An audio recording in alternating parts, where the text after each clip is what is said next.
Hello, my name is Julia and I organise the Green Buddies working parties at Majamaka Buddies Centre at Kilnwick Percy. Being a volunteer is great fun. We've been restoring some of the beds that were rather overgrown, weeding them and then replanting them, and we're just beginning to see the rewards of our labours. Once we've got the bed in a decent state, we then need to constantly maintain it to make sure it stays in good order.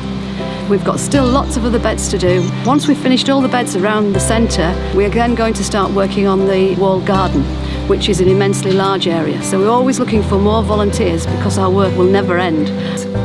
We always stop for coffee at 10:30, and it's a good opportunity to have a chat and get to know each other. And lots of people have made friends by being volunteers here. If you would like to volunteer, you can always get in touch with us by coming into the centre and going to the reception desk and giving your name. Or you can email us at volunteeringvisits@majamaka.org. You can also make donations if you would like to help with our funding. We're completely self-funded and we've been trying to raise money by selling plants, and we would really like any donations, however small. You can always donate by visiting the cafe or the shop. Look forward to seeing you.